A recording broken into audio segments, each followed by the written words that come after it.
റഷ്യയിൽ നിന്ന് എണ്ണ വാങ്ങാൻ അമേരിക്ക ഇന്ത്യക്ക് അനുമതി നൽകിയെന്ന വാർത്ത രാജ്യത്ത് കൊടുമ്പുരി കൊണ്ട ചർച്ചകൾക്ക് വഴിവെച്ചിരുന്നു. മോദി സർക്കാരിനെ പ്രതികൂട്ടിലാക്കി പ്രതിപക്ഷവും ജനങ്ങളും ഇതിനോടകം രംഗത്തെത്തിയിട്ടുണ്ട്. അമേരിക്കയുടെ മുൻപിൽ രാജ്യത്തിന്റെ അഭിമാനം മോദി സർക്കാർ അടിയറവ് പറഞ്ഞു എന്നാണ് ഉയരുന്ന പ്രധാന വിമർശനം. മുഖ്യധാരാ മാധ്യമങ്ങളിലടക്കം സർക്കാരിനെ വിമർശിച്ചും അനുകൂലിച്ചും വിഷയത്തെ ചൊല്ലി ചർച്ചകൾ നടന്നുവരികയാണ്. ടൈംസ് നൗ ചാനലിൽ പ്രമുഖ എഴുത്തുകാരനും ശാസ്ത്രജ്ഞനുമായ ആനന്ദ് രംഗനാഥനുമായി നടത്തിയ ചർച്ച രാഷ്ട്രീയ വൃത്തങ്ങളിൽ ശ്രദ്ധ നേടുന്നുണ്ട്. മോദി സർക്കാരിന്റെ വിദേശ നയം വലിയ വിജയമാണെന്നും ഇന്ത്യ കോടിക്കണക്കിന് രൂപ ലാഭിച്ചെന്നുമാണ് അദ്ദേഹം വാദിക്കുന്നത്.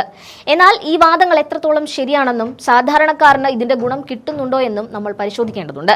നവികകുമാർ നയിച്ച ചർച്ചയിൽ ആനന്ദ് രംഗനാഥൻ പറഞ്ഞത് കഴിഞ്ഞ 3 വർഷത്തിനിടെ റഷ്യയിൽ നിന്ന് കുറഞ്ഞ വിലയ്ക്ക് എണ്ണ വാങ്ങിയതിലൂടെ ഇന്ത്യ ഏകദേശം $26 ബില്യൺ ലാഭിച്ചു എന്നാണ്. ഈ ലാഭം കാരണമാണ് രാജ്യത്തെ വിലക്കയറ്റം ഒരു പരിധിവരെ നിയന്ത്രിക്കാൻ കഴിഞ്ഞതെന്നും അദ്ദേഹം അവകാശപ്പെടുന്നു.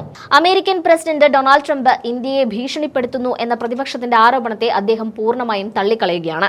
അമേരിക്ക 30 ദിവസത്തെ സമയം നൽകിയത് ഇന്ത്യയുടെ അവകാശമാണെന്നും അത് നമ്മുടെ നയതന്ത്രത്തിന്റെ വിജയമാണെന്നുമാണ് അദ്ദേഹത്തിന്റെ പക്ഷം. മുൻപ് കോൺഗ്രസ് ഭരിച്ചിരുന്ന സമയത്ത് വിദേശ രാജ്യങ്ങൾ പറയുന്നത് കേട്ടായിരുന്നു ഇന്ത്യ പ്രവർത്തിച്ചിരുന്നതെന്നും എന്നാൽ ഇന്ന് നരേന്ദ്രമോദിക്ക് കീഴിൽ ഇന്ത്യ സ്വന്തം കാര്യങ്ങൾ നോക്കാൻ പ്രാപ്തരായി എന്നുമാണ് ചർച്ചയിലുടനീളം അദ്ദേഹം സ്ഥാപിക്കാൻ ശ്രമിച്ചത്. യുക്രൈൻ യുദ്ധത്തിന്റെ പേരിൽ റഷ്യയെ ലോകരാജ്യങ്ങൾ ഒറ്റപ്പെടുത്തിയപ്പോഴും ഇന്ത്യ എണ്ണ വാങ്ങാൻ തീരുമാനിച്ചത് വലിയൊരു ധീരതയായാണ് അദ്ദേഹം കാണുന്നത്. എന്നാൽ ആനന്ദ് രംഗനാഥൻ നിരത്തുന്ന ഈ വലിയ കണക്കുകൾക്ക് പിന്നിൽ മറഞ്ഞിരിക്കുന്ന ചില സത്യങ്ങൾ പ്രതിപക്ഷം ഓരോന്നായി പുറത്തു കൊണ്ടുവരുന്നുണ്ട്. ഇത്രയും വലിയ ലാഭം രാജ്യം ഉണ്ടാക്കിയിട്ടുണ്ടെങ്കിൽ എന്തുകൊണ്ടാണ് ഇവിടെ പെട്രോളിന്റെയും ഡീസലിന്റെയും വില കുറയാത്തത് എന്ന ചോദ്യത്തിന് അദ്ദേഹത്തിന് ഉത്തരമില്ല. റഷ്യയിൽ നിന്ന് കുറഞ്ഞ വിലയ്ക്ക് എണ്ണ കിട്ടുമ്പോഴും സാധാരണക്കാരൻ ഇപ്പോഴും 100 രൂപയ്ക്ക് മുകളിൽ നൽകിയാണ് ഇന്ധനം വാങ്ങുന്നത്.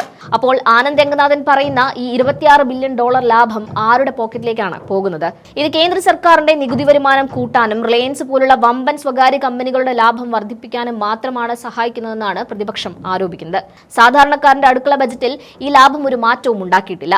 ചുരുക്കത്തിൽ കോർപ്പറേറ്റുകൾക്ക് ലാഭം കൊയ്യാൻ സർക്കാർ ഒരുക്കുന്ന ഒരു സൗകര്യമായി റഷ്യൻ എണ്ണ ഇടപാട് മാറിയിരിക്കുന്നു എന്നാണ് ഉയർന്ന പ്രധാന വിമർശനം. അടുത്ത പ്രധാന കാര്യം ഇന്ത്യയുടെ അന്തസ്സുമായി ബന്ധപ്പെട്ടതാണ്. അമേരിക്ക 30 ദിവസത്തെ സമയം അനുവദിച്ചു എന്നത് നമ്മുടെ വിജയമായി ആനന്ദ് രംഗനാഥൻ കാണുമ്പോൾ അതൊരു വലിയ നാണക്കേടായാണ് പ്രതിപക്ഷം വിശേഷിപ്പിക്കുന്നത്. സ്വതന്ത്ര ഇന്ത്യയുടെ ചരിത്രത്തിൽ നമ്മുടെ വിദേശ ഇടപാടുകൾക്ക് മറ്റൊരു രാജ്യം സമയപരിധി നിശ്ചയിക്കുന്ന അവസ്ഥ ഇതിനു മുൻപ് ഉണ്ടായിട്ടില്ല. ഡൊണാൾഡ് ട്രംപിന്റെ വിരട്ടലുകൾക്ക് മുന്നിൽ ഇന്ത്യ വിറച്ചു നിൽക്കുകയാണെന്നും അമേരിക്കയുടെ അനുമതിയോടെ മാത്രം എണ്ണ വാങ്ങേണ്ടി വരുന്നത് നമ്മുടെ ആത്മാഭിമാനത്തിനേറ്റ തിരിച്ചടിയാണെന്നും കോൺഗ്രസ് ഉൾപ്പെടെയുള്ള കക്ഷികൾ വാദിക്കുന്നു. വിദേശ നയം എന്നത് വെറും ലാഭനഷ്ട കണക്കുകൾ മാത്രമല്ല, അത് ലോകത്തിന് മുന്നിൽ നമ്മുടെ രാജ്യം പുലർത്തുന്ന തലയുയർത്തിയുള്ള നിൽപ്പ് കൂടിയാണ്. എന്നാൽ ഇന്ന് അമേരിക്ക എപ്പോൾ വേണമെങ്കിലും നിർത്തലാക്കാവുന്ന ഒരു പെർമിറ്റിന് വേണ്ടി കാത്തു നിൽക്കേണ്ട ഗതികേടിലേക്കാണ് ഇന്ത്യ മാറിയിരിക്കുന്നത്. കൂടാതെ റഷ്യൻ എണ്ണ വാങ്ങുന്നതുകൊണ്ട് വിലക്കയറ്റം കുറഞ്ഞു എന്ന വാദവും പൂർണ്ണമായും ശരിയല്ല. നിത്യോപയോഗ സാധനങ്ങളുടെ വില ഇന്നും ആകാശത്തോളമാണ്. സർക്കാരിന്റെ പരാജയങ്ങളെ വലിയ മാസ്റ്റർ സ്ട്രോക്കുകളായി ചിത്രീകരിക്കാനാണ് ആനന്ദ് രംഗനാഥനെ പോലുള്ളവർ ശ്രമിക്കുന്നത്.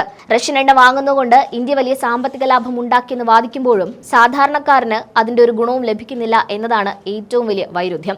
ആനന്ദ് രംഗനാഥൻ ഇത്തരത്തിൽ മോദി സർക്കാരിനെ പുകഴ്ത്തി സംസാരിക്കുന്നതിൽ വലിയ അതിശയോക്തിയൊന്നുമില്ല എന്നതാണ് വസ്തുത. കാരണം അദ്ദേഹത്തിന്റെ മുൻകാല നിലപാടുകളും വിവാദ പരാമർശങ്ങളും പരിശോധിച്ചാൽ അദ്ദേഹം എത്രത്തോളം തീവ്രമായ വലതുപക്ഷ ചിന്താഗതിക്കാരനാണെന്ന് മനസ്സിലാകും. ഇന്ത്യയിൽ ഹിന്ദുക്കൾ 8ാം തരം പൗരന്മാരായാണ് ജീവിക്കുന്നത് എന്ന അദ്ദേഹത്തിന്റെ പ്രസ്താവന വലിയ വിവാദമായിരുന്നു.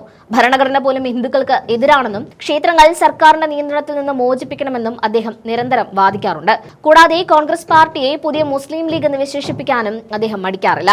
ഇത്തരം വിദ്വേഷം കലർന്നതും വിവാദപരവുമായ നിലപാടുകൾ സ്വീകരിക്കുന്ന ഒരാൾ മോദി സർക്കാരിന്റെ എല്ലാ നീക്കങ്ങളെയും വെള്ളപൂശാൻ ശ്രമിക്കുന്നത് സ്വാഭാവികം മാത്രമാണ്.